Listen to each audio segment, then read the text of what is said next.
যে স্কুল এডুকেশ্যনটো ভাৰতত নেশ্যন বিল্ডিঙৰ কাৰণে কৰা হয়। নেশ্যন দেশখনৰ বিষয়ে এতিয়া জ্ঞান দিবলৈ ল'ৰা ছোৱালীখিনিক স্কুলৰ এডুকেশ্যনৰ চিলেবাছবোৰ তৈয়াৰ কৰা হয়, যে তোমাৰ এটা অভাৰঅল আইডিয়া এটা হৈ যায়, যে এই আইডিয়াটোৰ থ্ৰু দিয়ে তুমি অসমত থাকিও তুমি দিল্লী বা ৰাজস্থানৰ মানুহ এজনৰ লগত তুমি এক হ'ব পাৰা। সেইটো কাৰণে তোমাৰ এই এটা নেশ্যনেল এটা চিলেবাছৰ তৈয়াৰী মানে সৃষ্টি হৈছিলে। ইণ্ডিপেণ্ডেণ্ট ইণ্ডিয়াত সেইটো একদম ক্লিয়াৰ আছিলে। জৱাহৰলাল নেহৰুৱে সেই লাইনটোৱে দিছিলে ডিছকাভাৰী অফ ইণ্ডিয়াৰ থ্ৰু দিও, আৰু তেওঁৰ যিটো নেশ্যনেল স্কুল অফ হিষ্টৰিঅগ্ৰাফী ইণ্ডিয়াত আছিলে, তেওঁলোক সকলোৱে এই বস্তুটোৱে কৰিছিলে যে এইটো এটা নেশ্যন বিল্ডিং এক্সাৰচাইজ।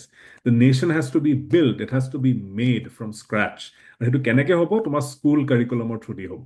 স্কুলত সেই ফেল' ফিলিংটো, the national feeling that you belong to a collective whole, সেই বস্তুটো তুমি আনিব লাগিব। সেইটো কাৰণে স্কুলৰ চিলেবাছটো তৈয়াৰ কৰা হয়। স্কুলৰ চিলেবাছটো গ্ৰেজুৱেশ্যন চিলেবাছৰ লগত তুমি তুলনা কৰিবই নোৱাৰা। তুমি এতিয়া এই এজন ৰুলাৰৰ ভাল চাইড বেয়া চাইড ইমান ডিটেইলত তুমি স্কুলত শিকাব নোৱাৰা, সম্ভৱেই নহয়। আৰু তুমি সেইখিনি শিকাই দিলে সেইটোৱে বিপৰীতো হ'ব পাৰে।